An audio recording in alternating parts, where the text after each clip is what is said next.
Alors, juste une petite précision avant qu'on ouvre notre table ronde. Vous avez vu dans le hall, il y a des posters. Donc, on m'a fait passer le message de vous dire de vous arrêter devant les posters, de ne pas hésiter à prendre les informations qui sont dessus, pas juste passer devant. Voilà. Est-ce que le déjeuner a été bon? Donc, je vous préviens, le premier qui dort, je relève les noms. Hein. On est à l'heure de la digestion. On a une table ronde hyper dynamique, donc normalement, personne ne dort. Je donne la parole à Gérard Mick qui a juste une petite précision, correction à faire par rapport à ce matin. Ils sont allumés. Bon, sinon, venez là. Ils n'ont pas été chargés.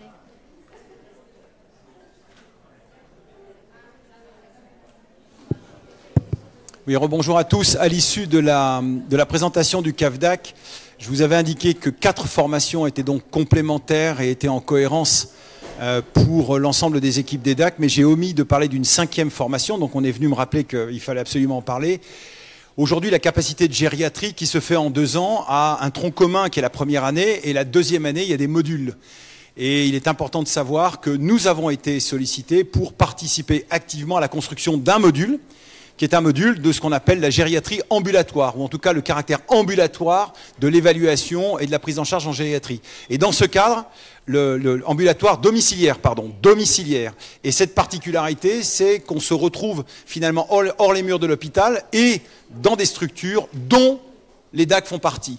Donc c'est important de le savoir. Les gériatres aussi, aujourd'hui, sont amenés à savoir, entre guillemets, faire en situation dite domiciliaire et en particulier au sein des DAC. Ce n'était pas vraiment anodin de le rappeler aujourd'hui, donc mes excuses aux gériatres qui étaient là parce que j'ai oublié. Voilà, merci. Merci.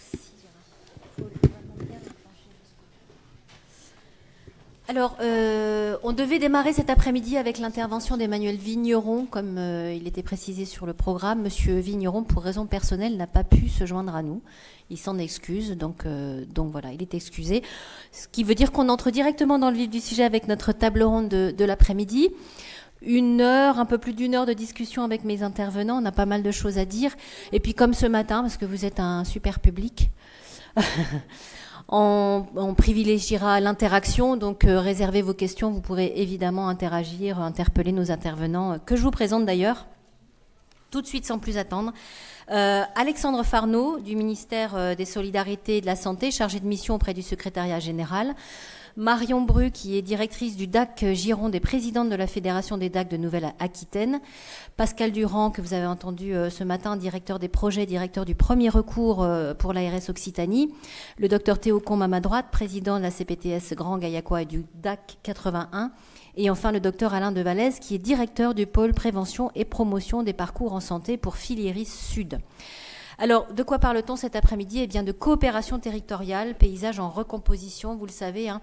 Plus de 6 ans après la promulgation en janvier 2016 de la loi de la modernisation de notre système de santé, il est temps de dresser un bilan des avancées en matière de coopération territoriale et puis apprécier ensemble les recompositions effectuées ou en cours. On va revenir au cours de cette table ronde notamment sur les différentes formes de coopération territoriale définies par la loi, sur leur mise en œuvre, sur leur réalisation actuelle, et puis peut-être qu'on évoquera également les limites de ces recompositions. Alors je vais donner la parole tout de suite à Alexandre Farneau, et je le remercie parce qu'il a accepté un peu au pied levé cette invitation à cette table ronde, donc on le remercie chaleureusement. Monsieur Farneau, je l'ai dit, vous êtes chargé de mission auprès du secrétariat général au ministère des Solidarités et de la Santé. Vous avez notamment participé à la rédaction du fameux rapport Libaud. Monsieur Libaud devait venir nous en parler. Vous avez gentiment accepté de le remplacer. Sur la prise en charge de la perte d'autonomie. Dans ce cadre, différentes expérimentations sur les parcours et la coordination des acteurs ont été pilotées, évidemment. Alors, vous avez une vision macro, on va dire. 6 ans après la promulgation de cette loi, on va faire un petit bilan avec vous. Poser le paysage, en quelque sorte, si j'allais dire. La première question que j'ai envie de vous poser, c'est quid finalement des différentes tentatives de restructuration de l'offre des services de santé et du social? Vous avez 4 heures. Non, les 2 minutes. Oui, bonjour à toutes et à tous, merci pour cette présentation. Effectivement, je tiens à excuser une nouvelle fois M. Libaud qui aurait vraiment voulu être présent, mais pour des petites raisons de santé, il n'a malheureusement pas pu venir. Alors, la question, elle est large, elle est profonde. Est-ce qu'on peut aujourd'hui faire un bilan 6 ans après? Moi, j'aimerais juste faire un tout petit pas de côté et reprendre un peu plus de distance par rapport à l'évolution du système de santé. Et s'il y a vraiment une date, je pense, qui est un petit peu plus signifiante pour nous, nos organisations, ce qu'on va parler en termes de coopération, c'est quand même la loi HPST. La loi HPST, c'est 2009, en fait, qui avait tellement révolutionné l'organisation, la gouvernance du système, alors santé sociale, enfin santé médico-sociale, malheureusement pas sociale.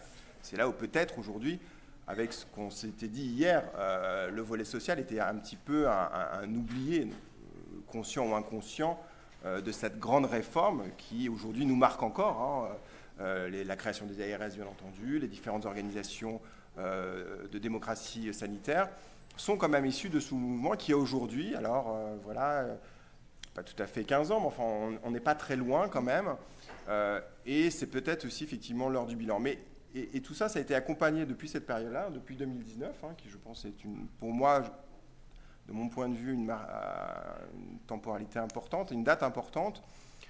On a égrené effectivement différentes stratégies de recomposition, de réorganisation de l'ensemble des professionnels de santé et des organisations autour du système de santé et de leur gouvernance. Alors, essayer de faire un bilan comme ça, c'est un petit peu présomptueux. Moi, j'ai envie peut-être de redire, mais il y a d'autres publics ici qu'hier, mais de quand même bien montrer aujourd'hui l'impatience et le retour qualitatif que nous avons de la part des usagers et des patients sur notre système et sur la lisibilité de notre système. Parce que je pense si on a un bon système de santé sociale, je vais toujours dire les choses en même temps, c'est que les patients, les professionnels s'y retrouvent et arrivent à trouver les ressources nécessaires pour se faire soigner avec un leitmotiv qui m'est très cher et certains le reconnaîtront, être soigné au bon moment, au bon endroit, avec les bons professionnels, au meilleur coût, au bon tarif. Pour dire les choses clairement, qui était un peu le leitmotiv d'une expérimentation PAERPA que j'ai eu l'honneur de conduire, mais on en est toujours un petit peu à ça, c'est-à-dire où sont les professionnels, quelles sont les bonnes structures, et après derrière des enjeux d'efficience, de lisibilité et d'accessibilité. Alors, je vous reporte, et c'est vrai qu'on a fait ce travail-là, il est récent, donc servez-vous-en sur le travail qu'on a fait avec M. Libaud sur ce service public territorial, sur ce verbatim, et j'insiste dessus, sur la vision, sur le sentiment des patients et leur critique, alors aussi leur qualité, il faut pas aussi, il y a des choses intéressantes, mais véritablement sur les critiques assez dures concernant notre organisation, notre coopération, la coopération entre les professionnels de santé. Je tirerai juste un baromètre que je vous encourage à suivre, que je trouve très intéressant, qui est tous les ans, il devrait sortir là en septembre-octobre, ce qui est le baromètre des aidants. Le baromètre des aidants. Et il y a toujours à la fin de ce baromètre, quelles sont les principales mesures qu'aujourd'hui les aidants, alors surtout autour des personnes âgées du handicap, enfin du système de santé, souhaitent véritablement aujourd'hui pousser par les pouvoirs publics. Et vous avez, intuitivement, on va dire, les moyens. Eh bien non, la première mesure qui est demandée par les patients, les citoyens, les concitoyens, c'est la coordination entre les professionnels. Coordination entre les professionnels. C'est la première mesure. Deuxième mesure qui vient juste après, des questions de financement, de solvabilité, etc. Mais vous voyez bien que la préoccupation majeure aujourd'hui de notre population, elle semble plutôt être sur comment aujourd'hui j'arrive à être soigné correctement, au bon endroit, au bon moment, avec les ressources de mon territoire. Et donc, par rapport à ça, il faut un petit peu se regarder dans le miroir et juger où est-ce qu'on en est. Alors, on peut être critique, on peut être aussi satisfait. Moi, je trouve que, là, c'est à titre personnel, mais toutes les évolutions qui ont été faites aujourd'hui, de réorganisation, de restructuration des acteurs, pour qu'ils soient plus lisibles, et justement, afin de favoriser cette coordination que vous faites au quotidien dans le cadre de vos activités au sein des DAC, des CPTS, des DAC, enfin, on va revenir un petit peu sur tous ces acronymes que vous connaissez tous, mais je pense qu'il faut voir ça dans cette évolution fondamentale. Alors, si on prend du point de vue du régulateur, c'était aussi une demande très forte au sein des ARS de pouvoir compter sur des professionnels qui puissent se regrouper et de pouvoir proposer des actions collectives, des programmes de santé, des actions qui, sincèrement, ceux qui ont connu avant les ARS, etc., dialoguer avec les professionnels du premier recours, c'était assez compliqué. Il y avait des associations ou des représentants de fédérations, mais on était quand même confrontés, les hôpitaux aussi étaient confrontés à des organisations qui étaient très variées, disséminées, pluriprofessionnelles. Et toute cette organisation-là, aujourd'hui, cette structuration, je pense qu'on va dans le bon sens.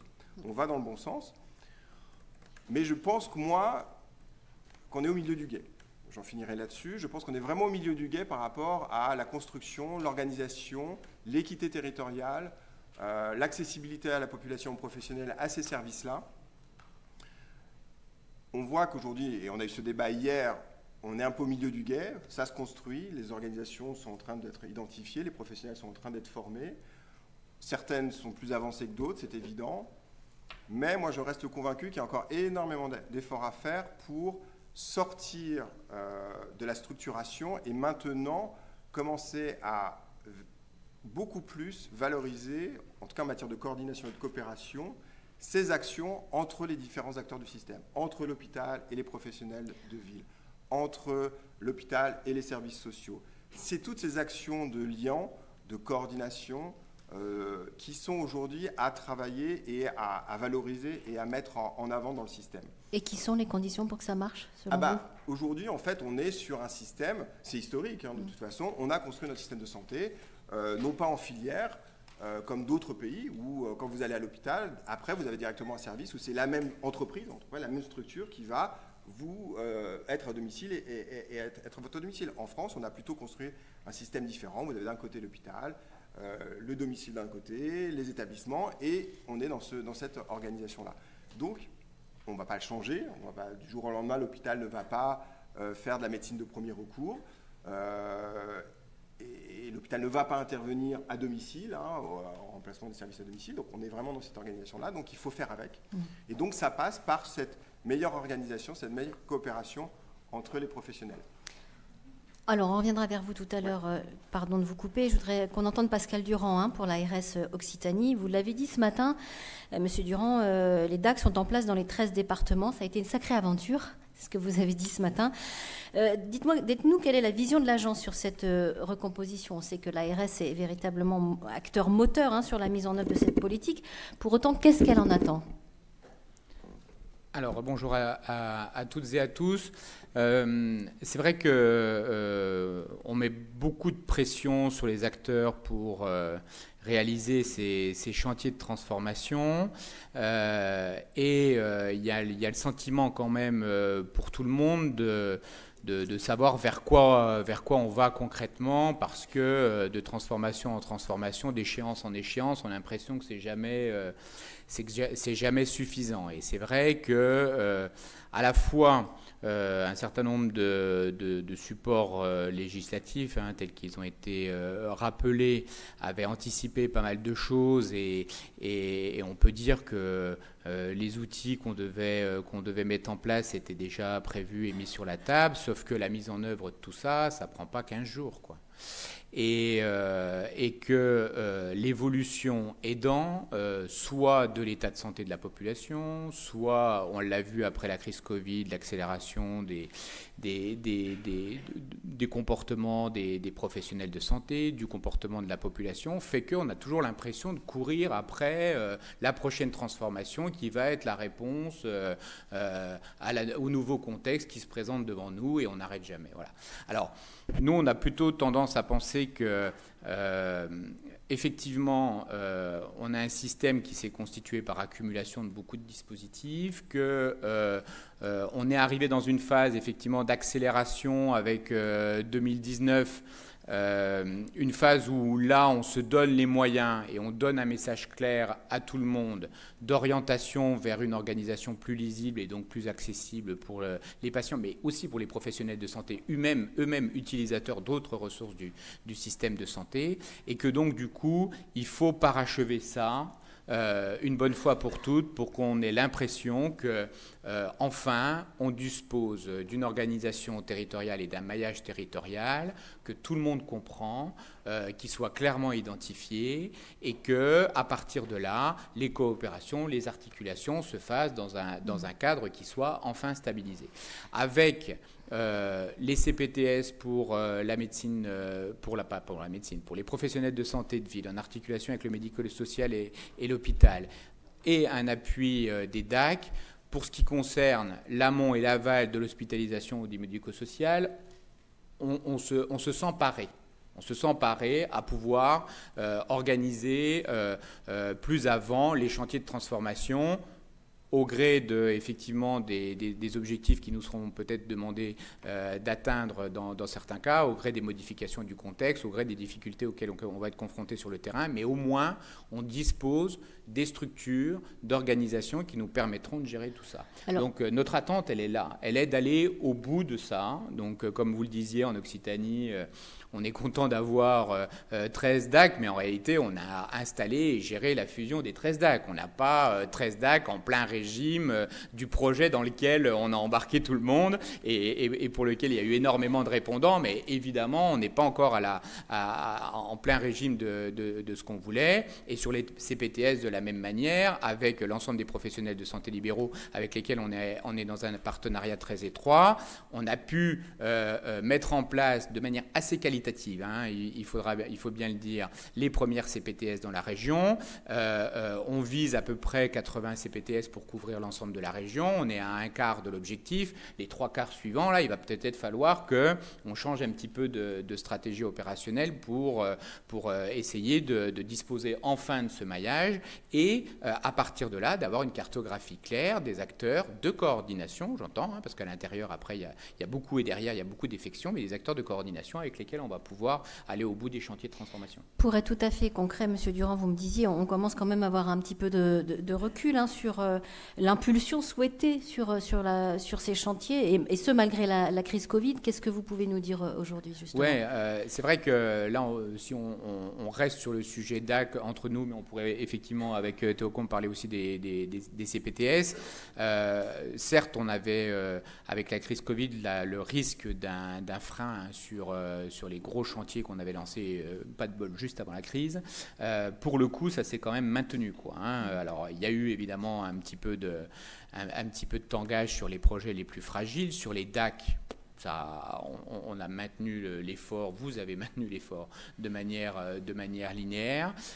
Sur les CPTS, ça a marqué un petit peu le pas, et c'est pour ça que la réflexion actuelle, elle est plutôt à se dire, bon, on est parti plutôt bien et assez fort, on a eu un léger ralentissement, comment on fait pour rattraper un petit peu le retard et se mettre en ordre de marche pour un certain nombre d'enjeux là, qui sont des enjeux d'actualité qui nous ont rattrapés, notamment sur la gestion de la demande de soins non programmés.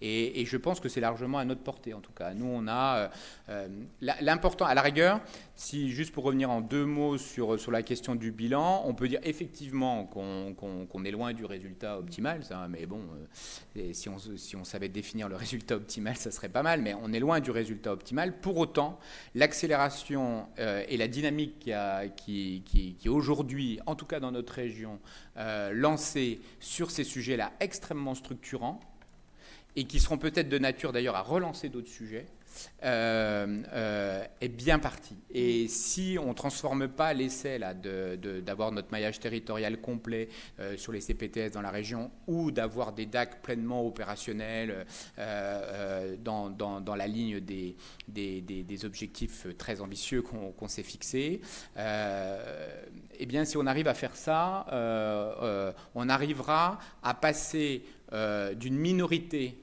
de professionnels et de structures participant à ces chantiers de transformation, hein, parce qu'il ne faut pas se leurrer quand même, hein, même l'exercice coordonné, ça ne regroupe pas 50% des professionnels de ville, hein, mais passer un certain pourcentage qu'on n'est pas loin d'atteindre, autour du tiers des professionnels en activité, on aura un effet de bascule qui permettra d'embarquer l'ensemble des autres professionnels qui comprendront qu'on est quasiment dans une norme de fonctionnement quand on intègre une CPTS ou quand on s'articule bien dans le cadre d'un DAC. Juste avant d'entendre Marion Bru, quelques chiffres peut-être que vous pouvez nous donner, Monsieur Durand. Je crois qu'il y a 280 maisons de santé pluriprofessionnelles en Occitanie. Alors effectivement, là j'étais concentré sur les DAC et les CPTS parce qu'en termes de responsabilité populationnelle, ce sont ces structures-là qui sont engagées pour apporter une réponse d'organisation territoriale, mais effectivement au plus près notamment des patients.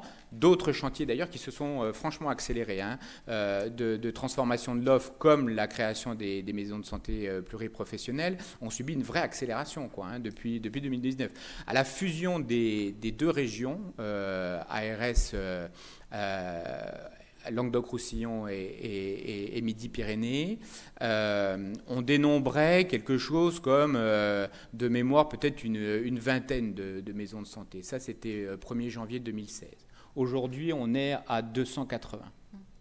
Alors, elles ne sont pas toutes en super forme. Il y a au gré des problèmes de démographie, évidemment, on a des enjeux de fonctionnement sur un certain nombre d'entre elles. Mais n'empêche que la dynamique, elle est là. Et parce que sur les situations en tension démographique sur les territoires, il y a des éléments de réponse qui sont inscrits dans ces projets-là et auxquels les professionnels adhèrent. Alors évidemment, tout ça s'accompagne. L'accompagnement aussi des agences sur ces sujets-là est monté en maturité. Et l'articulation avec les objectifs de politique nationale s'est fait aussi de manière un peu plus satisfaisante. Quand vous disposez d'un système de financement adossé au chantier de transformation que vous avez à conduire, ça donne beaucoup plus de lisibilité à tout le monde sur le chemin qu'on a à suivre, et donc vous mettez en place tout ça beaucoup plus facilement. Mais donc du coup, effectivement, on a une dynamique de transformation de l'offre qui est pas mal, mais si vous nous interrogiez sur les GHT, par exemple, on serait dans le domaine hospitalier, on serait beaucoup plus mesuré. Les DAC ici présents, effectivement, ou les CPTS, qui se constituent aussi pour être des interlocuteurs de grosses structures dans des dimensions qui n'ont rien à voir. Donc ça donne de la fonctionnalité à cela, le fait d'avoir un poids suffisant. Mais en réalité, s'articuler avec l'hôpital aujourd'hui, c'est pas simple du tout. Et l'hôpital qui pouvait dire à juste titre, c'est pas facile de s'articuler avec la ville parce que ils sont 10 000 et à chaque interlocuteur j'ai une réponse différente. Aujourd'hui, on espère qu'ils vont dire un peu moins ça parce qu'on a nos DAC et on a nos CPTS. Mais demain, ce sont nos DAC et nos CPTS qui diront moi, je veux bien, mais sur le même département ou sur le même territoire, si je pouvais avoir la même réponse entre l'hôpital de proximité et le CH du département, ça serait bien. Et aujourd'hui, ce n'est pas tout à fait le cas. Et pour préciser, 80 projets de CPTS en cours, je crois. Donc, sur les projets de CPTS, alors aujourd'hui, on a 23 projets de CPTS sous ACI, donc sous convention sous contrat avec l'assurance maladie de financement pérenne, et au total, dont les 23, donc c'est 80 à peu près projets qui maillent aujourd'hui la région avec une échelle de maturité qui nous indique à quel niveau on en est sur chacun d'entre eux. Nous, notre objectif, là on était passé pour donner quelques éléments de politique générale, on était dans l'idée évidemment de bâtir ces projets à la base, puisque c'est constitué comme ça, avec les professionnels, émergence des initiatives de terrain pour avoir quelque chose de qualitatif et de solide, et pas des projets d'opportunistes, etc. Aujourd'hui, compte tenu des enjeux, on se dit que ça pourrait être bien quand même de démarrer, et on le voit avec les DAC finalement, qu'on a constitué là finalement en un temps assez restreint. On pourrait peut-être valider plus rapidement nos projets de CPTS pour disposer du maillage territorial complet de la région en CPTS, de manière à disposer d'interlocuteurs pour conduire justement une partie des chantiers de transformation en cours et qu'on ne soit pas toujours à renvoyer à des échéances de validation lointaines qui fait que, je vous dis, avec l'évolution du système aujourd'hui, on a beaucoup d'impatience qui qui est générée par tout ça. L'évolution des besoins, ça va être ça dans les années à venir. L'évolution de l'offre, quantitativement, ça va être ça. Donc plus le temps va passer et plus l'écart entre l'évolution des besoins de la population et notre capacité à y répondre va être grand. On va avoir de gros problèmes pour répondre aux besoins de la population. Donc à partir de là, le sujet c'est soit chacun, et c'est un peu la situation aujourd'hui encore en majorité, reste dans son coin et se débrouille, qui le médecin généraliste avec sa patientèle, qui l'hôpital avec ses files actives, qui l'EHPAD avec ses listes d'attente, ou alors, on essaye de faire bloc collectivement sur un territoire pour chercher à identifier la juste filière pour le juste besoin, la demande qui mérite d'être prise en charge par le bon professionnel et dans un délai qui est compatible avec la bonne qualité de la prise en charge du patient. Et ça, il vaut mieux qu'on le fasse. Derrière le terme coordination, en réalité, pour nous, c'est plutôt le sujet des dynamiques territoriales et de l'approche collective des besoins de santé qui est très importante. Et on entendra dans un instant le point de vue des médecins, mais je voudrais qu'on écoute Marion Bru, directrice DAC de la Gironde, présidente de la Fédération des DAX de Nouvelle-Aquitaine. Alors avec vous, on est vraiment dans l'opérationnel. Est-ce que vous pouvez nous expliquer, Marion, comment est-ce qu'un DAC qui fonctionne participe à cette réorganisation territoriale? Comment est-ce que vous vous inscrivez dans ce nouveau schéma? Comment vous situez votre action finalement? Bonjour à tous. Donc, en effet, je trouve que le DAC et l'arrivée des DAC dans le paysage a vraiment influé les choses, puisque on travaille tous pour l'usager, le bénéficiaire, l'ami bienveillant. On a découvert des nouvelles appellations. Et donc finalement, quand on met vraiment au cœur de l'action, et c'est le sens de notre quotidien, on se rend compte que la mise en place des DAC, la vision que j'en ai de manière très opérationnelle, c'est que pendant des années, on a mis des gens par pathologie, par âge, et donc ils sont rentrés dans des cases, et donc je changeais de pathologie, ça se complexifiait, je changeais de référent. Et aujourd'hui, on a vraiment la chance d'avoir des professionnels qui sont formés et qui vont pouvoir accompagner l'ensemble de ces personnes avec la capacité du professionnel de graduer l'intensité de son accompagnement par rapport aux besoins de la personne. Et donc, en cela, c'est pour moi très qualitatif. Et aujourd'hui, on devient un interlocuteur qui est positionné dans le paysage, qui est beaucoup plus légitime. Je suis sur la Gironde, il y avait 9 Mayas, 2 réseaux, une petite crise Covid. Ah, mais attendez, il faut mettre 12 personnes autour de la table pour qu'ils puissent nous aider. C'est compliqué. Aujourd'hui, on a un interlocuteur. Et on a bien vu que ça changeait les choses. Et je pense que ça nous légitime vraiment aussi cette facilité d'accès. Et on a tous travaillé sur des numéros uniques, etc., pour pouvoir mobiliser. Et la dernière manière d'influer aussi dans l'écosystème, c'est vraiment la participation active à ce qui existe. Pendant des années, on a essayé d'impulser des choses, de créer des dynamiques à partir de notre observatoire. Et aujourd'hui, on conserve cette culture, mais finalement, on a la légitimité de s'intégrer dans des choses comme les CLS, les PTSM, etc. Et donc, du coup, clairement, on n'a plus à impulser, à recréer des réunions, à mobiliser des acteurs qui sont déjà mobilisés. On voit bien que depuis la crise sanitaire, on a vraiment un changement dans les pratiques. Les réunions se font moins souvent. On a travaillé en visio. Il y a eu un gros stop sur tout ce qui était mise en coopération des acteurs, où on l'a fait forcer sur des sujets bien définis. Donc aujourd'hui, on gagne vraiment en temps, en efficacité, en pouvant intégrer l'existant.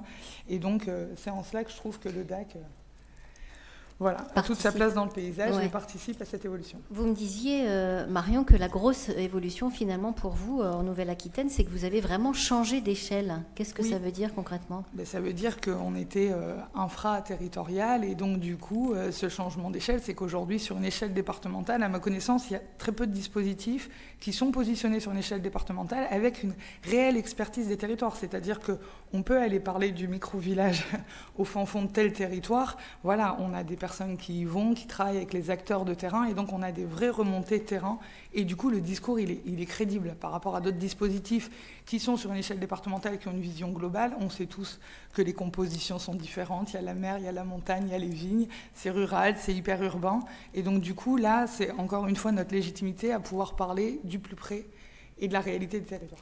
Et du coup, qu'est-ce que ça change pour le patient et pour le professionnel de votre point de vue ? Ça change tout simplement que le professionnel a une porte d'entrée. On prend une assistante sociale de CHU. Ah, mais attendez, tel village, c'est qui ? Et donc, même moi, directrice du DAC de la Gironde, il y a encore des villages. C'est sur les frontières. Je ne suis pas trop sûre de pouvoir vous dire quel est le référent. Là, on a vraiment cette porte d'entrée unique. Et donc, c'est un gain de temps. Et l'idée, c'est pas de passer du temps à chercher de l'information sur qui adresser. L'idée, c'est de passer du temps à échanger sur le patient pour pouvoir avoir des informations et éviter la redondance des évaluations, etc. Et gain de temps pour le patient aussi, qui a affaire au bon professionnel au bon moment. Merci Marion. Docteur Théo Combes, président CPTS Grand Gaillacois et DAC 81, vice-président MG France également. Vous êtes finalement à la croisée des chemins sur l'articulation entre ces différents dispositifs qui se mettent en place sur le territoire. Dites-nous dès lors comment est-ce que vous imaginez cette interaction, cet apport de ces différents niveaux qui se mettent en place aujourd'hui? Bonjour. Oui, ça a été dit par les précédents intervenants. Je crois que on a une chance énorme en ce moment de pouvoir construire. Alors, c'est vrai que le titre, c'est paysage en recomposition. Ben, je dirais que c'est plutôt en création. Ces coopérations territoriales, elles n'existaient pas avant, parce qu'avant, on était dans un système de santé où finalement, il y avait une forme d'abondance. Mais voilà, de ressources sanitaires, autant sur le plan financier, technique que humain. Et donc chacun était un petit peu dans son couloir, avançait dans son couloir. On était sur le curatif surtout, voilà, surtout sur l'aigu. Et donc, d'ailleurs, voilà, avec un premier rôle pour l'hôpital qui répondait à ces défis-là. Et puis on va dire que la santé en ville suivait et chacun était un petit peu sur son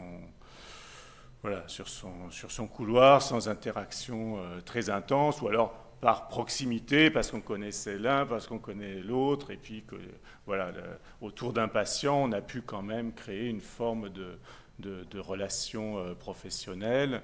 Voilà, il n'y a jamais de professionnel de santé qui travaille de manière complètement isolée, c'est pas possible, parce qu'il y a toujours plusieurs intervenants. Mais bon, pour reprendre un terme qui a été employé par certains, on était un peu dans un archipel, l'archipélisation du système de santé. Donc ça, c'était avant. Et puis ensuite, la transition des pathologies, et puis démographique aussi, nous amène à ce vieillissement de la population, avec des patients qui ont des maladies chroniques, qui sont souvent polypathologiques. Et donc, ce que disait Madame, on ne peut pas les mettre dans un couloir, voilà, il est diabétique, et puis on fait tout sur le diabète. On est obligé d'interagir, voilà, de voir les choses de façon globale. Et ce vieillissement pose aussi la question du maintien à domicile. On l'a vu avec le cas de ce matin. Bon, voilà, jusqu'où est-ce que c'est un objectif absolu? Bon, sûrement pas. Voilà, la discussion a été évoquée, mais en tout cas, on est obligé de faire le maximum pour quand même organiser ce maintien à domicile, parce que j'ai peur qu'il n'y ait pas les places en EHPAD pour tout le monde, et c'est sans doute pas adapté à chaque cas particulier. Voilà, on parle de cas particuliers. Alors hier, on ne savait pas s'il fallait dire situation, patient, usager, ami, voilà, ou personne. On pourrait dire la personne. Voilà, c'était quoi? Bon ami, c'est ça? Ami bienveillant. Voilà, notre ami Gérard Raymond. Voilà. Et alors finalement, face à ce défi-là, les solutions d'hier ne fonctionnent plus. Si on dit qu'il faut que l'hôpital gère tout ça, ça va coûter très cher, ça coûte déjà très cher, et donc c'est pas possible. Et puis en plus, j'ai cru entendre que depuis un petit moment, plusieurs dizaines d'années maintenant, la situation économique n'est plus celle des 30 Glorieuses. Donc on est obligé quand même de faire avec des ressources qui sont pas infinies. Et ce qui avait été construit, voilà, par rapport à l'hôpital, on le sait bien, ça a été évoqué ce matin, il y a des problèmes majeurs, qui est le recours aux urgences, qui est un peu, qui est plus seulement sur les urgences médicales, mais c'est un peu la foire-fouille de la santé. Donc tout se retrouve là, sans connexion avec la ville. Moi, j'accompagne des internes en médecine générale dans des groupes d'échange. dans les groupes de pairs d'internes. Quelquefois, alors normalement, je suis censé pas parler, mais j'arrive pas certaines fois à me retenir complètement de parler. Et puis je leur dis, est-ce que tu as appelé le médecin traitant? Ils me disent, ah non, on n'y a pas pensé. Donc voilà, ça n'est pas partie de leur process, ça n'est pas partie du process qu'on leur apprend aux urgences. Et je leur dis, vous auriez pu gagner beaucoup de temps, à mon avis, en faisant cette démarche. En plus, c'est les internes en médecine générale, donc ils ne sont déjà pas encore mis dans cette posture vers eux-mêmes dans le futur. Donc ça, c'est le problème. Donc ensuite, quelle solution on a mis en place? Alors, il y a eu d'abord les maisons de santé pluriprofessionnelles. Donc, on voit toute une gradation d'exercices coordonnés qui s'est mis en place, donc les MSP. Ensuite, la loi de 2016 de modernisation de notre système de santé.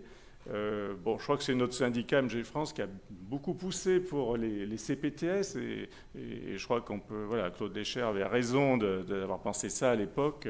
Voilà, ces CPTS sont une réussite. Hein. Je crois que tous ceux qui ont été amenés à travailler avec ces communautés professionnelles territoriales de santé savent que c'est une réussite. C'est une réussite en interne parce que nous, ça nous a vraiment amené à nous connaître beaucoup mieux sur le terrain. Ensuite, ça nous a permis de dialoguer avec l'hôpital, hein, comme vous le disiez, d'être un interlocuteur plus groupé face à l'hôpital, face au GHT, et puis de faire face à des crises comme la crise Covid, ou équipe mobile Covid, centre de vaccination, je ne vais pas détailler tout ce qui a été fait. Donc les CPTS, si vous le souhaitez, on en parlera. Il y a d'autres choses à développer, mais c'est sûr que dans la composition territoriale du paysage, c'est quelque chose de très important. Et aujourd'hui, les DAC, qui étaient prévus dans la même loi d'ailleurs, hein, mais il y a un petit décalage dans le temps. Un décalage qui, à mon avis, n'est pas une erreur, parce que justement, il fallait quand même laisser émerger un petit peu, même si on peut déplorer que ça ne soit pas terminé, mais enfin, je crois qu'on est tous ici motivés pour que le maillage se termine le plus rapidement possible. Il fallait que les CPTS existent, à mon avis, pour qu'on puisse bien mettre en place les DAC. Et c'est un point sur lequel je voudrais insister. C'est important que les CPTS soient associés au DAC. Alors, je pense que ça passe grandement par la présence de la gouvernance des DAC, hein, dans les conseils d'administration et éventuellement au bureau. Alors, c'est forcément pas la même chose partout. Je crois que c'est intéressant que chacune des CPTS du département soit présente dans les conseils d'administration. C'est ce que je crois. Bon, après, on peut avoir des opinions divergentes, mais je crois que c'est important. Dans mon expérience, ça permet aussi aux CPTS de se mettre en relation les unes avec les autres et d'aller de plus en plus vers une dynamique inter-CPTS au niveau du département. Et c'est vrai que, aujourd'hui, je rencontre beaucoup de monde qui intervient, par exemple, dans le département du Tarn, et je me dis, on va faire une réunion à l'échelle du département, hein. Donc grâce au DAC, avec les CPTS, et forcément, tout ça, c'est en même temps. Voilà, donc c'est une dynamique qui est vraiment intéressante, qui va être utile aux patients. On l'a compris parce qu'il y a des ruptures de parcours et il faut arriver à remettre du sens dans ce parcours. J'ai posé la question à Marion Bru, mais je vous la pose aussi à vous, docteur Théocombe. Comment est-ce que finalement le patient en bout de chaîne se voit, selon vous, mieux servi grâce à ces différents échelons? C'est-à-dire que ça permet de sauter des barrières. C'est une sorte de course de haie, finalement, ce parcours de soins, là, tel qu'il m'apparaît. C'est-à-dire que, quand il y a des choses d'une complexité légère, le médecin traitant va les traiter, va s'en charger. On parlait tout à l'heure d'entrer en EHPAD. On va faire un dossier sur la trajectoire et faire une entrée en EHPAD. On va faire un dossier d'APA. Voilà. Ensuite, quand finalement on se retrouve devant un mur et qu'on n'a pas la solution, on va pouvoir d'abord en parler au niveau de l'équipe de soins primaires autour du patient. D'ailleurs, souvent, c'est des échanges qui vont évidemment dans les deux sens. L'infirmier va interpeller le médecin traitant, le pharmacien, le kiné. Et ce qui est bien, c'est qu'on a maintenant des outils aussi informatiques avec Spico. Moi, j'utilise de plus en plus Spico comme messagerie instantanée, on fait un groupe autour d'un patient, et voilà, et on avance comme ça. Ensuite, dans des MSP, il y a des RCP. Au niveau de la CPTS, ce sont parfois des RCP aussi, des GAP, des groupes d'analyse de pratiques pluriprofessionnelles. Ça permet aussi d'avancer sur un certain nombre de choses.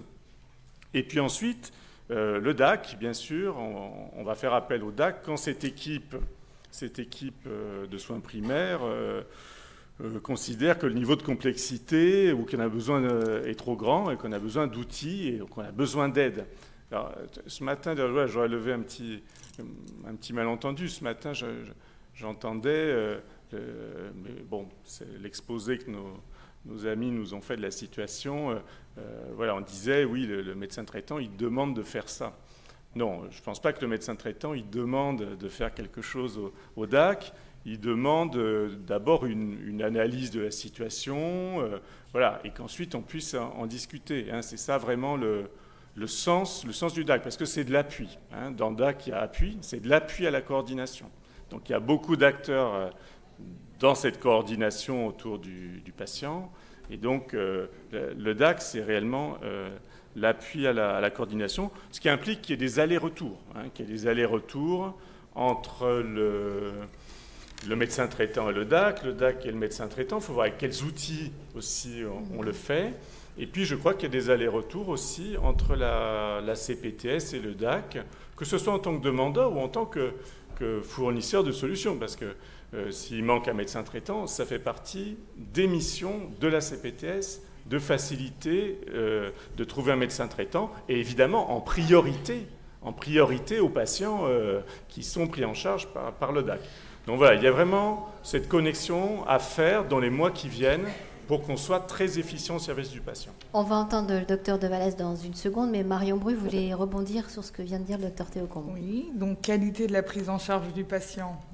Pour moi, elle passe vraiment par le fait qu'il ait le bon parcours et que ce soit fluide. La fluidité, elle passe par le qui fait quoi. Tout le monde se connaît. On peut passer 4 heures à se dire en théorie complexe, c'est ça, un tel, c'est un tel. C'est vraiment une culture commune, c'est-à-dire que plus on est à l'aise sur les missions de l'autre, les limites, et plus on a les moyens de communiquer, de se connaître, d'avoir vraiment une co-construction du parcours sur le territoire, plus on est efficient et voilà, et on saura gérer l'épiphénomène parce qu'on a l'impression que le parcours c'est facile. On a un parcours, chacun a son parcours. Il y a la spécificité, il y a le problème, le volet social, le problème financier. Il y a plein de choses qui peuvent interagir sur un parcours. Donc on va essayer de dresser des parcours linéaires typiques et ensuite, plus les acteurs travaillent ensemble, plus ils se connaissent, plus on sait gérer les irrégularités dans le parcours, et là on devient qualitatif. Donc à mon sens, c'est ça la qualité. Précision importante. Docteur Alain De Vallès, on ne vous a pas encore entendu. Merci d'être là. Vous êtes, je le rappelle, directeur du pôle prévention et promotion des parcours en santé pour Filieris Sud. Alors, historiquement, Filieris, c'est une offre de santé sur tous les bassins miniers. Depuis 2005, ouverte à toute la population de ces régions, avec des centres de santé polyvalents, avec des médecins, des infirmières, des libéraux, des kinés. Depuis 2006, une spécificité, vous avez créé un pôle prévention au sein de Filieris avec, je crois, une quarantaine de personnes, surtout sur le département du Gard. Vous avez mis en place un certain nombre d'actions de prévention dont vous allez nous parler si on arrive à allumer ces micros. Normalement, il marche. Il faut...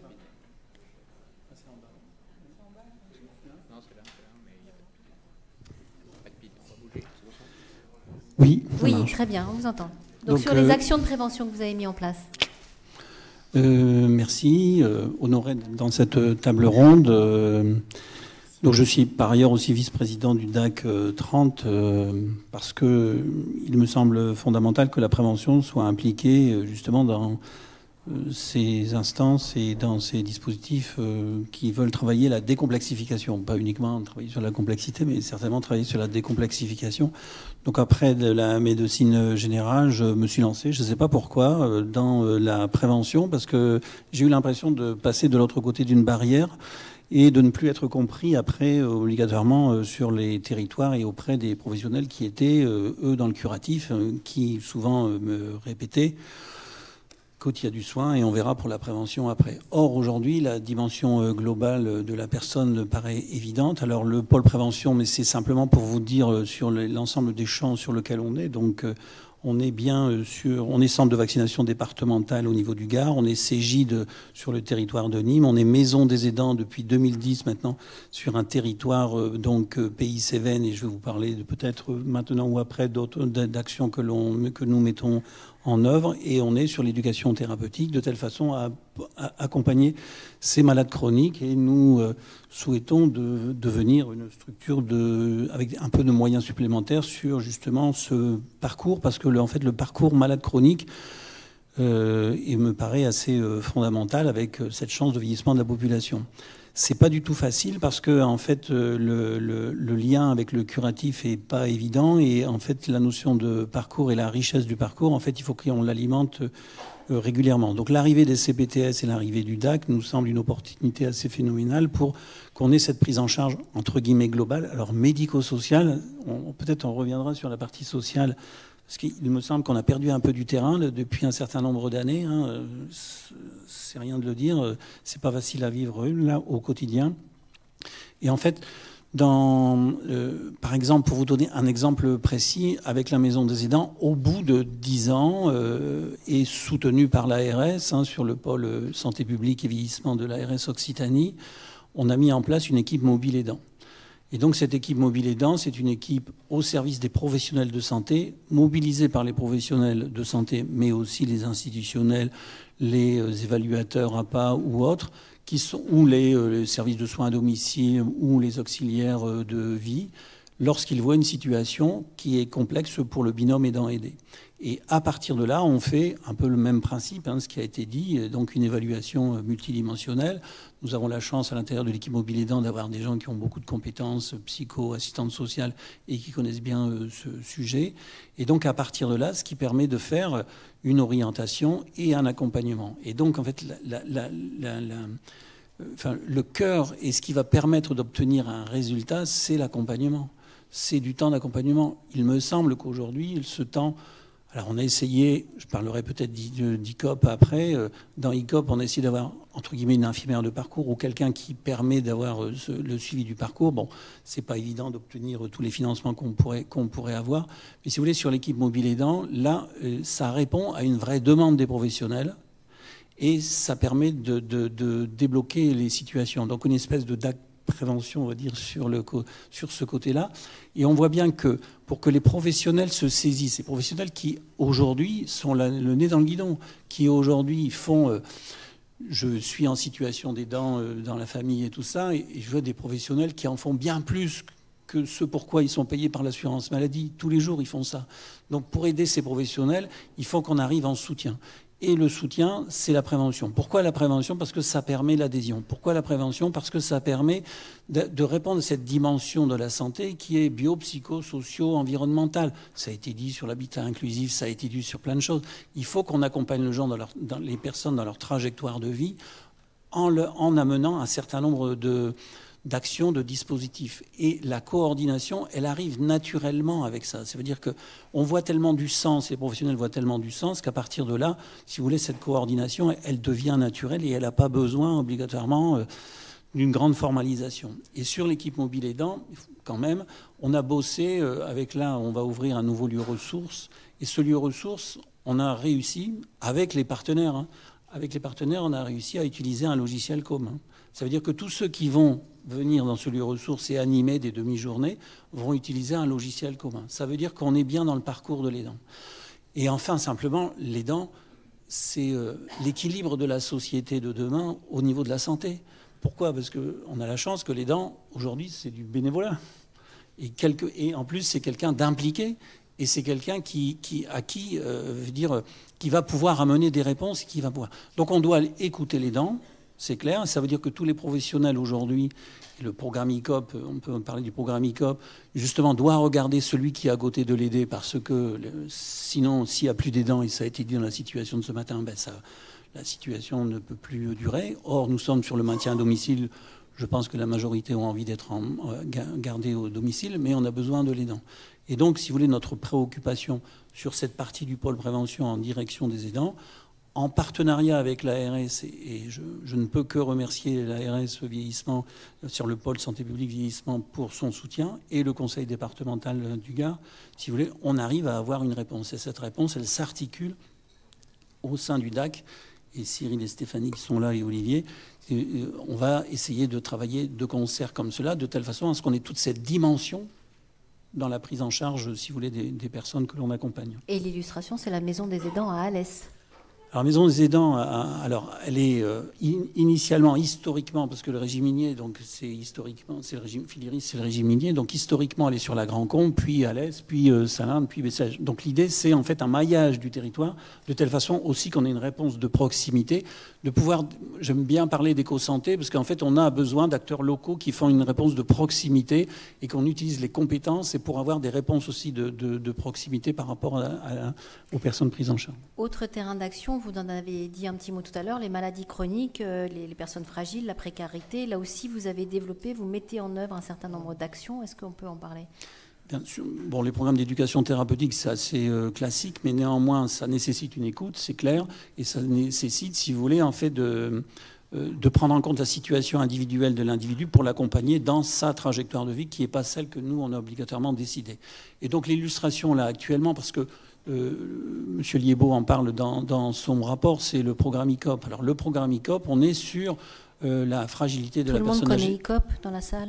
Pas besoin de repréciser, d'accord. Alors c'est là aussi. Alors quelquefois, je suis critique régulièrement, mais là quand même, je suis obligé d'entendre, si vous voulez, l'écoute de la DGOS et de la Direction de la cohésion sociale au niveau national, qui a permis en fait que l'on fasse un parcours au niveau de la fragilité. Vous savez, c'est le professeur Vélas du Gérontopole de Toulouse qui est à la manœuvre là-dessus, avec derrière lui l'OMS. Et donc, on a, tout le monde peut avoir là, donc ICOP Monitor, qui est, si vous voulez, une application qui est sur le web et qui permet de faire une évaluation ou une auto-évaluation qui permet de voir si ces personnes qui ne sont pas encore dépendantes et ces personnes qui sont fragiles, pouvoir agir sur cette fragilité qui est par nature réversible. Et c'est ça qui est vachement intéressant. Et donc l'idée, c'est de diminuer la dépendance et de permettre d'ici 2025, moins 15 000 personnes dépendantes en Occitanie. Donc les enjeux sont clairs, qualitatifs et quantitatifs, avec beaucoup d'indicateurs. Mais néanmoins, pour entre guillemets, l'avoir présenté X fois donc aux professionnels, et on l'a fait sur Carmo au mois d'avril, je veux dire, c'est très clair, c'est très précis, c'est très organisé, et donc on a une adhésion assez phénoménale. Parce que derrière, on travaille sur la décomplexification. L'idée, c'est ça. Et à l'intérieur de DICOP, on regarde bien évidemment les aidants, et on permet aux aidants en fait d'avoir un soutien là-dessus. Ce qui nous permet de travailler avec tout ce champ en fait des intervenants dans le domaine de la santé, dont les services à la personne pour le repérage, mais dont le conseil départemental avec la conférence des financeurs, la CARSAT, la GIRCARCO et tout ça. Et donc là, il me semble qu'au niveau de DICOP, on a l'exemple type quand même de toute cette coopération possible, mais obligatoire et nécessaire pour obtenir un résultat.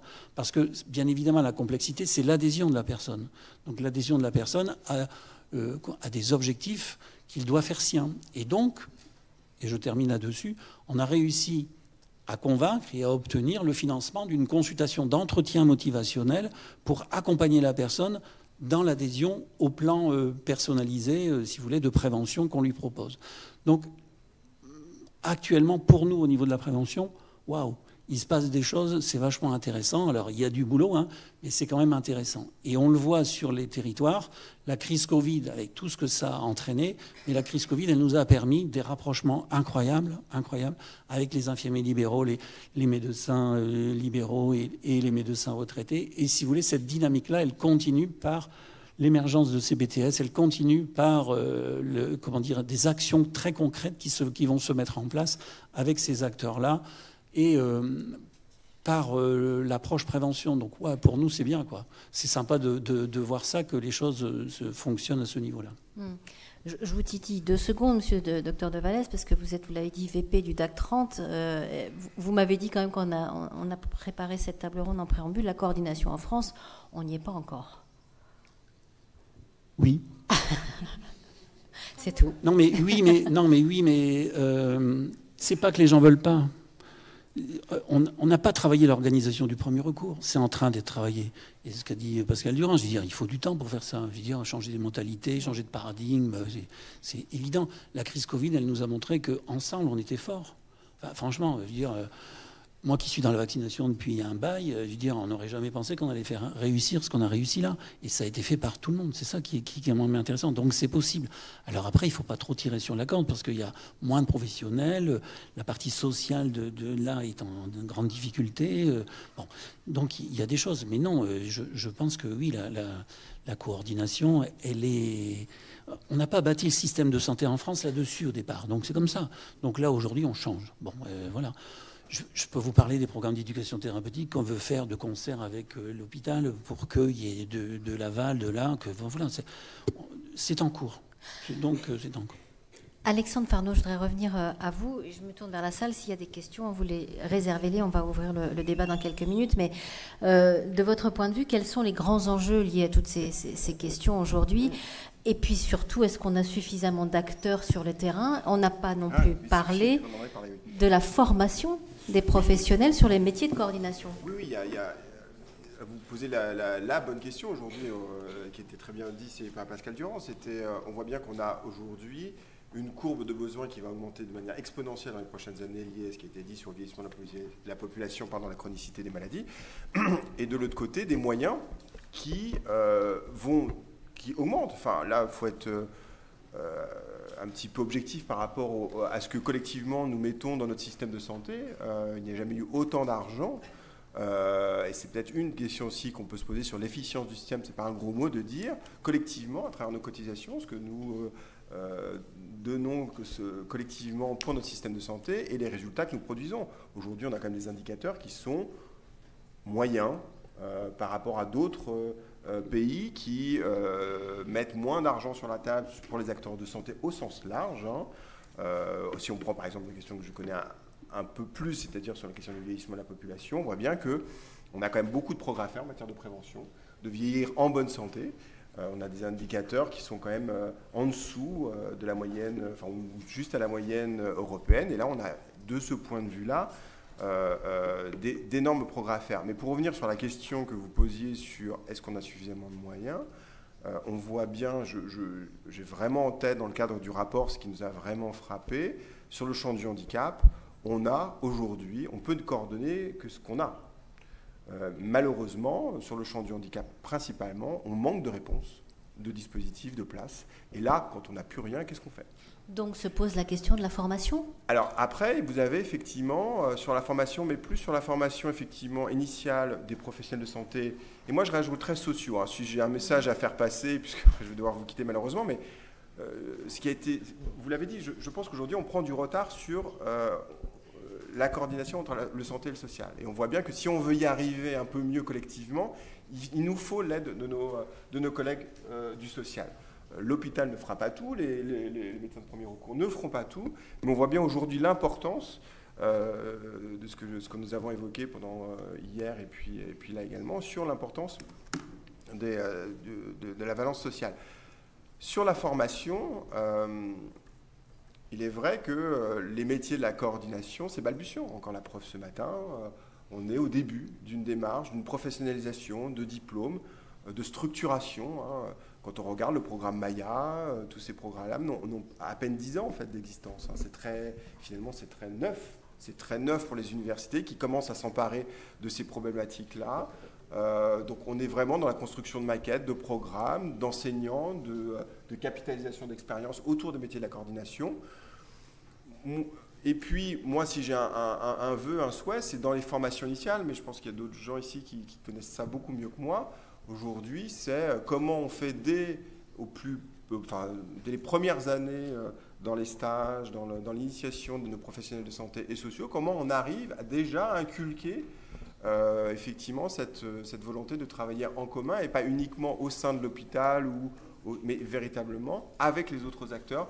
Moi, je suis très étonné, je finis juste par ça. J'ai l'occasion de temps en temps d'intervenir dans les facultés de médecine auprès de jeunes internes ou moins jeunes.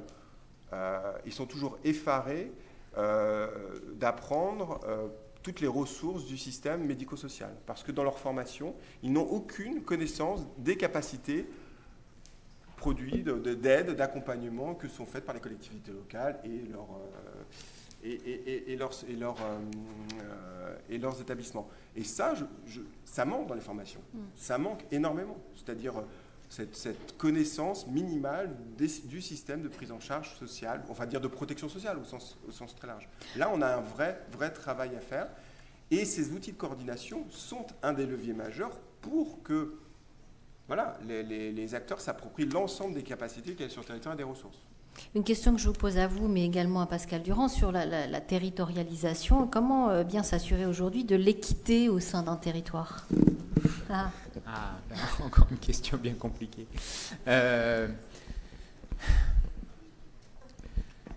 Il y a peut-être deux niveaux de réponse. Le premier, c'est qu'un des premiers facteurs d'équité de traitement de la population dans son accès aux soins, c'est la façon dont est construit notre système de protection sociale et la façon dont nos droits sont construits à pouvoir bénéficier d'une prise en charge par l'assurance maladie notamment ou par l'État des soins dont on bénéficie. Bon. Ça, a priori, cette équité-là, hormis évidemment un certain nombre de problèmes sociaux, là pour le coup, de problèmes d'accès aux droits ou de reconnaissance des droits, là c'est plutôt acquis. Après, effectivement, territorialement, comment on satisfait ou pas des organisations différentes. Hier, j'ai entendu une réaction un peu à l'emporte-pièce là, sur quand est-ce que les ARS seront mises au pas pour appliquer toutes les instructions nationales de manière à ce que ça soit homogène France entière. Justement, c'est une façon de répondre à la question, quoi. C'est de se dire, on va tendre vers l'égalité et c'est cette égalité qui va garantir l'équité. En réalité, aujourd'hui, conduire les politiques publiques de cette manière-là, c'est le meilleur moyen de produire de l'inégalité et de l'inéquité. Vous prenez un exemple tout simple, on parlait de prévention. Vous prenez un exemple tout simple qui est le dépistage du cancer du sein. Voilà. On fait une politique de prévention de dépistage du cancer du sein. On invite toutes les femmes à faire leur mammo. On a une politique totalement égalitaire. Alors là, pour le coup, tout le monde applique les mêmes consignes. Et au final, qu'est-ce qu'on a 50% de taux de participation. Et celles qui y participent, c'est celles qui étaient déjà suivies par leur gynéco. Et celles qui n'y participent pas, c'est celles qui sont à passer à côté du sujet ou à qui on n'a pas expliqué correctement les choses, etc. Donc on n'a pas fait l'effort de rendre accessible un dispositif qui était pourtant initialement prévu pour être totalement équitable parce que prévu de manière totalement égalitaire. Donc je pense sincèrement que la bonne intelligence de conduire une politique de santé équitable, en l'occurrence, c'est d'essayer de s'adapter aux réalités de terrain. Et la territorialisation, c'est justement, alors la façon dont elle est conduite évidemment sera un élément de réponse, mais ça peut être un levier justement pour redonner de l'équité et de l'égalité dans les droits d'accès, parce que conduire une politique de santé à l'échelle régionale, par exemple, comme en Occitanie, qui est une région qui est marquée par de très très fortes disparités, c'est constater que, pour faire le lien avec le social, c'est de constater qu'il y a autant de précaires sur l'agglo de Toulouse qu'il n'y a d'habitants en Lozère. Bon. Donc du coup, comment on fait, quoi ? Adopter un traitement des problèmes uniquement en regardant les taux de pauvreté, on se dit, bon, à Toulouse, ça va plutôt bien. Et puis, en Lozère, c'est pas cool. Sauf qu'en réalité, la population, enfin les personnes à prendre en charge autour de Toulouse, ça va être beaucoup plus important avec un enjeu beaucoup plus fort que, effectivement, les moyens qu'il y aura à déployer en Lozère pour s'occuper de la population en Lozère, qui a évidemment un contexte sociodémographique et géographique qui est complètement différent de celui de Toulouse. Donc, la garantie de l'équité, elle doit passer peut-être de manière plus simple aujourd'hui par une définition très claire des attendus et des objectifs en termes de résultats qu'on attend du système de santé.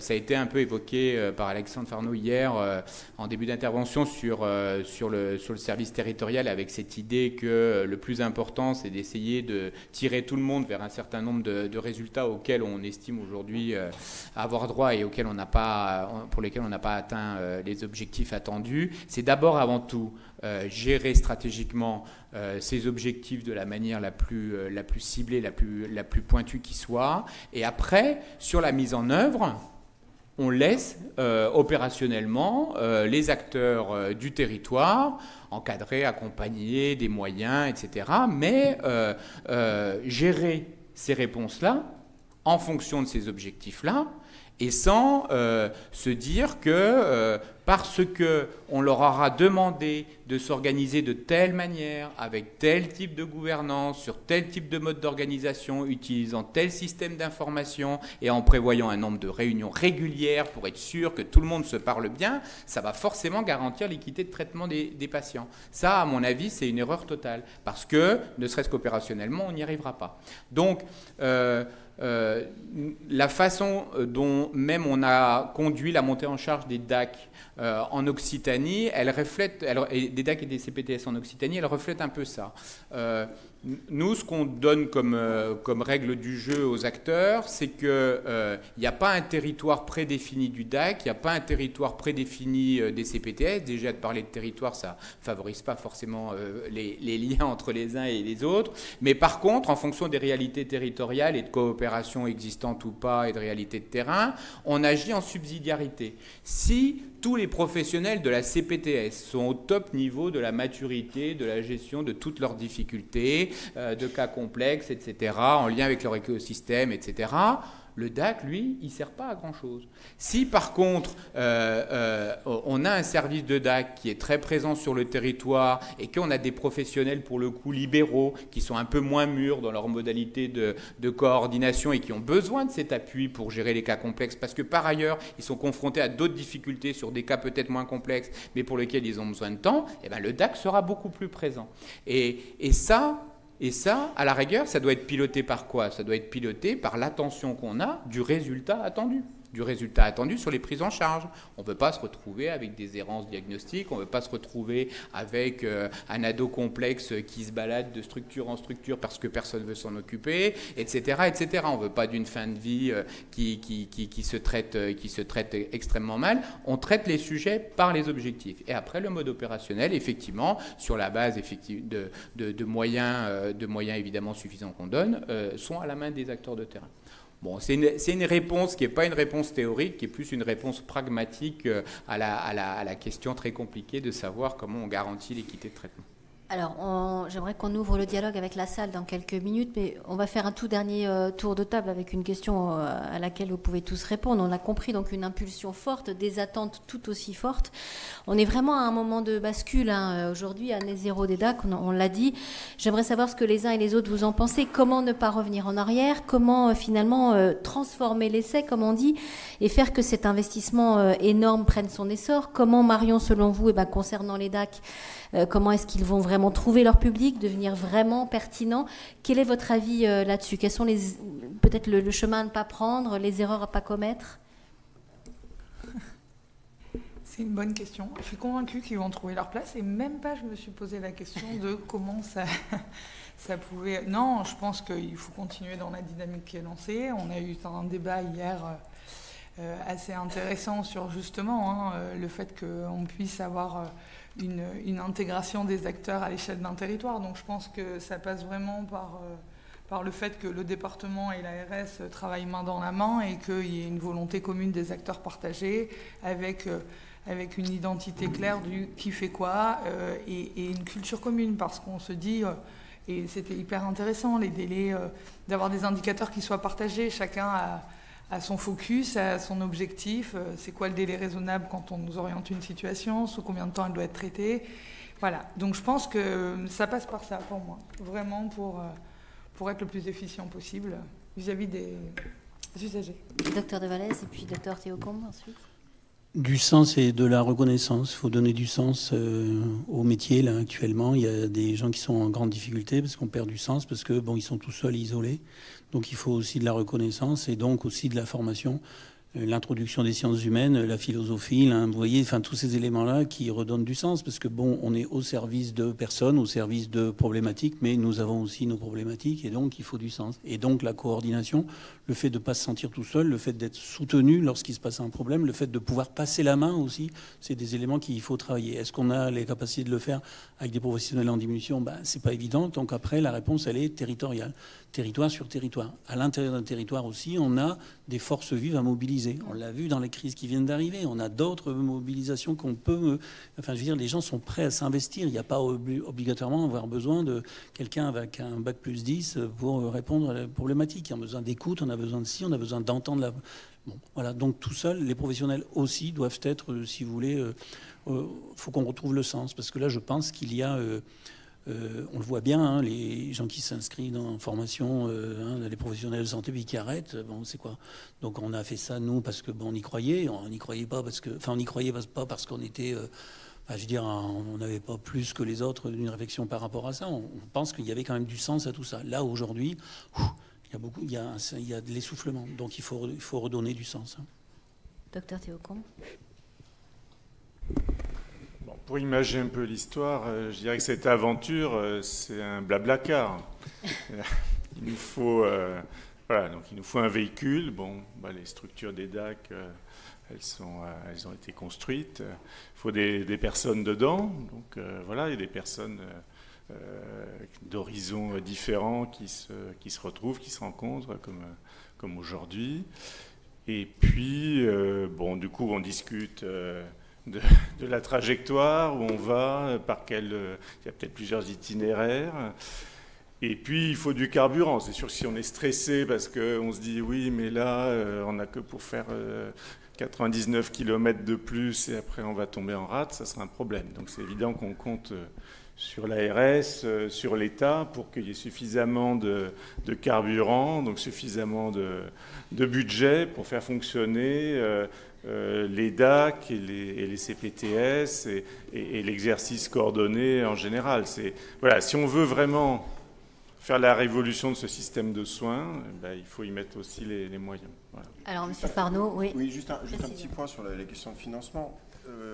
Tu poses une bonne question, c'est est-ce qu'aujourd'hui le modèle de financement de notre système de santé est adapté à la valorisation des métiers de la coordination et de leur pérennité? Sincèrement, pas tellement. Non, je le dis sincèrement, je trouve qu'aujourd'hui, il y a des efforts qui sont faits, c'est des efforts, mais c'est des efforts techniques, théoriques, très compliqués, à savoir sur comment on rémunère la coordination, avec quels indicateurs, quelles sont les exigences en termes de qualité. Hein. On parle des indicateurs, mais c'est ça qui est derrière, et le service rendu à la population. Donc là, il y a un vrai enjeu. Je prends des initiatives très intéressantes qu'il faut suivre impérativement. Peut-être que vous êtes d'ailleurs impliqué là-dessus sur ce qu'on appelle les articles 51. Hein, peut-être que vous avez suivi ça dans vos territoires, vous êtes même impliqué dans ces expérimentations où on essaie de travailler sur à la fois la partie organisationnelle, métier de coordination des professionnels au sens très large, hein, parce que vous avez de très belles expérimentations qui mêlent à la fois les professionnels du soin, mais aussi du médico-social et du social, un peu moins. Enfin, on en aura une illustration demain à la table ronde. Il faut vraiment les suivre parce que derrière, il y a un volet médico-économique et de type de, je dirais, d'allocation que pourraient représenter à l'avenir vos activités. Et c'est vrai qu'aujourd'hui, il y a un modèle à créer, il y a un modèle à construire, donc on est en plein dedans, en pleine réflexion. On le voit bien sur l'évolution de la rémunération des professionnels du premier recours, c'est exactement ça, l'interrogation qu'il y a quasiment tous les ans sur ces questions-là, comment on les rémunère mieux avec les différents indicateurs. De la même manière, interrogation sur comment on paye l'hôpital. Par rapport à cet enjeu d'articulation ville-hôpital, vous avez des tests hein, là-dessus, vous avez des expérimentations, ça prend un petit peu de temps, comme tout ça, c'est quand même très compliqué. Il n'y a pas un seul pays au monde hein, qui a trouvé la solution parfaite, hein. Je vais rassurer tout le monde hein, là-dessus, mais on a quand même aujourd'hui des voies, des réponses qui commencent à se construire, qui sont pilotées notamment par les ARS aussi, qui ont vraiment, sur ces articles 51, qui ont vraiment mouillé la chemise malgré le Covid, hein. Et on devrait avoir les premières esquisses, là, dans les prochains mois, des expérimentations qui ont débuté. C'était au début Ça prend du temps, vous voyez, c'était la précédente mandature, au tout début, ça s'était lancé ces expérimentations. On commence juste à avoir aujourd'hui voilà, des éléments un petit peu de stabilisation, de doctrine qui pourraient apparaître. Il faut être, là, pour le coup, très en... C'est pas le terme de vigilance, je l'ai employé, mais je ne sais pas ce que je veux dire. C'est très à l'écoute, mais aussi en proposition. En tout cas, c'est un petit peu le message que j'aimerais donner là. Le rapport auquel j'ai participé avec M. Libaud, il vient aussi, et beaucoup, du travail que vous effectuez sur les territoires, de ce qu'on a pu capitaliser, du meilleur, mais aussi du moins bon, bien entendu. Je pense que c'est, comme on est en construction de quelque chose qui n'a jamais existé, eh bien, c'est à travers votre capacité aussi à nous montrer comment vous faites sur les territoires, comment vous faites après auprès des patients, avec les professionnels, où là, aussi le national aura des idées, ou on aura des idées collectivement pour trouver des bons moyens de régulation et des bonnes sources de financement. Peut-être plus pérennes, plus adaptées aussi à votre organisation, peut-être plus incitatives aussi. Il y a un enjeu de volume qui est très clair. Comment on fait, comment on va faire dans les prochaines années pour accueillir, aider toute cette population qui va être en grand besoin de santé sociale dans les prochaines années. On voit bien que là, notre système patine un tout petit peu sur cette question du financement. Mais à nous, aujourd'hui, d'être imaginatifs, créatifs et de prouver les choses. Juste pour rebondir sur ce que vous venez de dire, M. Durand, vous m'avez dit en termes de chiffres de médecins qui vont partir à la retraite, on a aujourd'hui une population de médecins généralistes. En Occitanie, c'est un tiers. Hein. Ouais, c'est un tiers, voilà, c'est ça. Un tiers de médecins qui partent d'ici 5 ans. Enfin, en moyenne, selon les hypothèses, puis leur envie de rester ou pas. Je me tourne vers la salle, on a encore une petite dizaine de minutes. Gérard Mick, allez-y pour poser les questions et interagir avec les intervenants. Je vous en prie. Merci à tous, parce que pour M. Durand, l'intervenant hier qui a non pas cherché ou souhaité la mise au pas des ARS, c'est moi-même, j'ai cherché une certaine cohérence entre un certain nombre, je dirais, de dynamiques portées par les ARS, notamment au sein des PRS, et les grandes orientations des politiques publiques. Et je suis absolument rassuré sur le fait que l'ARS Occitanie, en tout cas, fait, comme nous l'entendons depuis très très longtemps, un accompagnement de projets ascendants qui sont complètement liés au terrain. Donc nous sommes parfaitement d'accord. Mise en cohérence, je ne vais pas parler de mise au pas. L'autre chose qui est importante, c'est coopération territoriale. Quels sont les espaces collectifs où la coopération territoriale peut se faire au mieux, si ce n'est dans les DAC et dans les CPTS? A priori, avec le principe de la gouvernance partagée, même si les CPTS sont quand même sous la promotion des libéraux, on peut considérer quand même que c'est une CPTS, donc dans la dénomination, il y a quand même une coopération. Mais derrière, dans le DAC, c'est une gouvernance partagée qui est attendue. Et donc, dans la gouvernance partagée, il y a un élément fondamental, c'est le changement de posture. Parce que la coordination dont on a beaucoup parlé ici, c'est un outil de la coopération. Elle vient après la volonté de coopérer. Et dans la volonté de coopérer, c'est changer sa posture. C'est-à-dire, je ne pilote pas forcément, je ne commande pas forcément, je ne porte pas forcément un dispositif.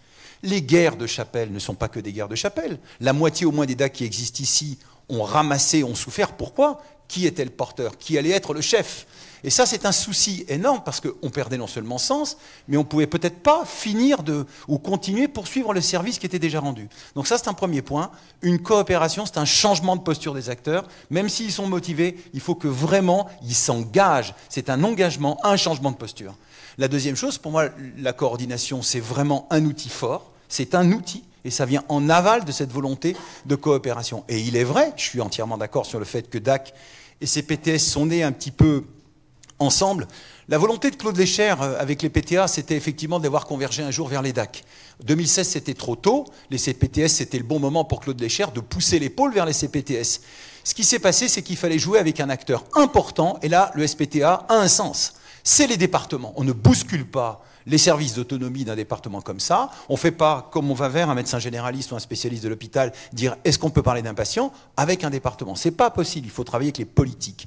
Et donc on a vu que pour une partie de nos territoires, la difficulté, c'était de lier les grandes orientations justement avec un phénomène ascendant vis-à-vis de politiques qui étaient purement politiciennes. Et donc ça, c'est un autre sujet. Et peut-être qu'effectivement, le SPTA, c'est un espace où on peut faire discuter, dialoguer des services de l'État avec des services départementaux qui, eux aussi, ont, entre guillemets, leur priorité dite territoriale.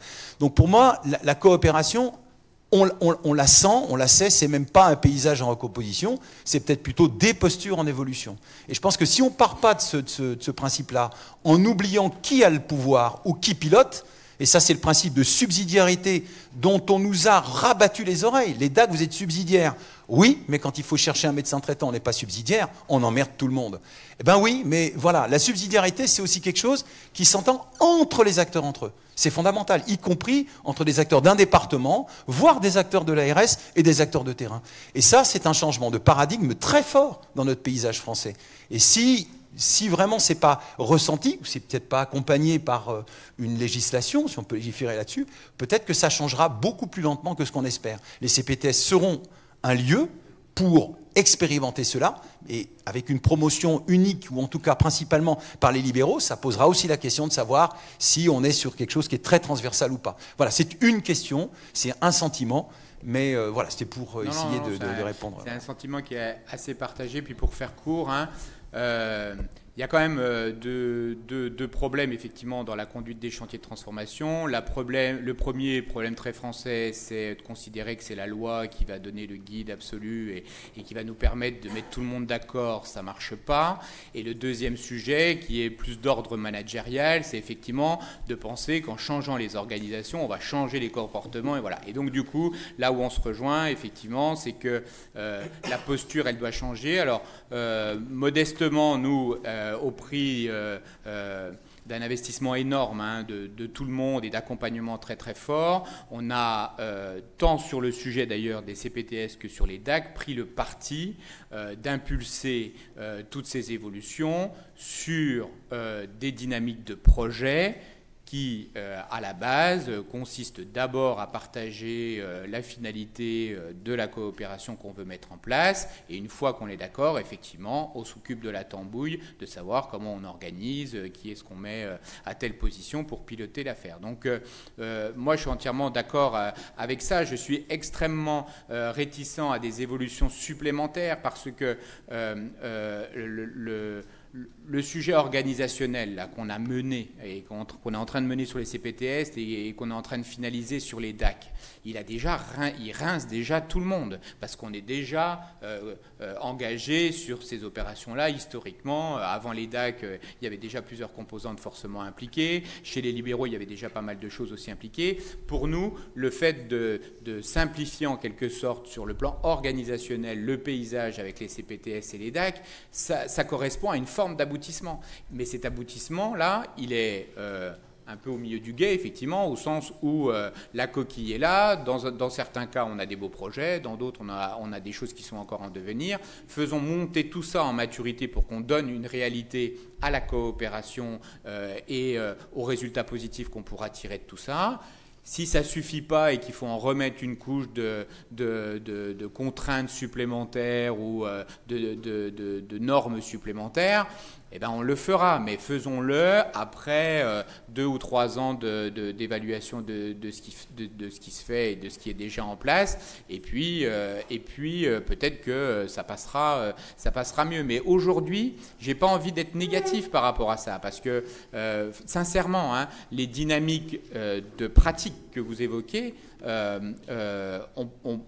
d'abord on en subit certaines. Donc il y a un moment, il va falloir quand même regarder et prendre un peu de recul sur ce qui se passe avant de décider que tel mode d'organisation ou telle loi va permettre de régler les problèmes auxquels on est confronté actuellement. Parce que les situations inédites là, de comportement de professionnels qui changent d'orientation, qui démissionnent, qui ont décidé d'investir leur métier complètement différemment par rapport à ce qui était même il y a 10 ans, ça, on ne l'a pas anticipé, on le voit arriver aujourd'hui et peut-être dans 5 ans, ça sera encore autre chose.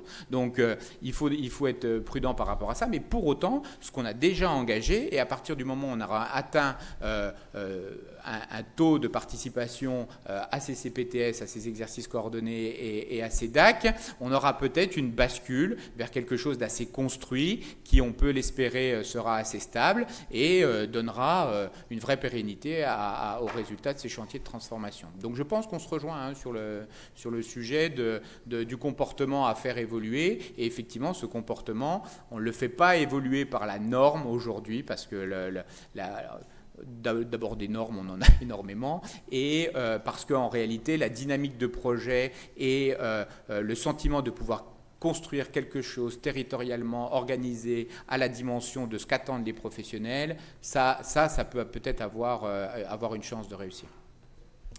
Merci, Monsieur Durand. Je me tourne vers la salle. Est-ce qu'il y a une dernière question, remarque, partage d'expérience? Allez-y, je vous en prie. Le micro doit être ouvert. Bonjour, Sylvie Métayer, directrice d'un DAC en Morbihan et vice-présidente de la Fax Bretagne. 3 remarques. Enfin, je ne reviendrai pas effectivement sur ces évolutions parce que le paysage, il existait avant. Il existait, sauf qu'on était chacun sur nos précarés et qu'effectivement, il a fallu une crise pour qu'on se dise on peut avoir un starter pour révéler la capacité à faire. Donc ça, c'était le premier point.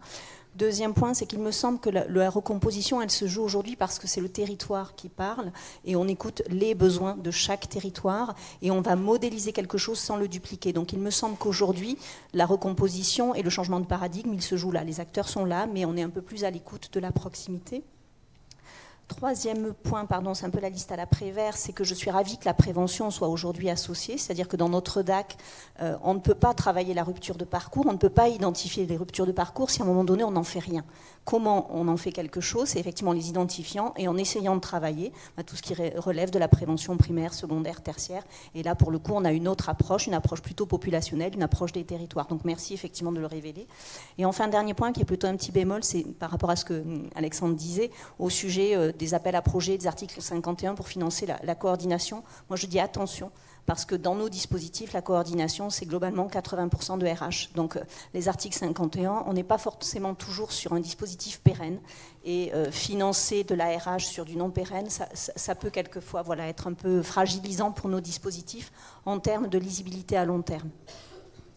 Merci beaucoup et on vous retrouve demain pour la table ronde. Pardon, juste sur l'article 51, parce qu'en plus, il se trouve que ça tombe aussi dans mon giron. Non, mais le but de l'article 51, au bout du parcours et des évaluations des expérimentations, c'est justement de le faire basculer dans du financement pérenne. D'accord? Donc, y compris, c'était, je pense, que ce qu'il voulait évoquer Alexandre là-dessus. Et aujourd'hui, les RH de DAC, ils sont financés sur du non pérenne.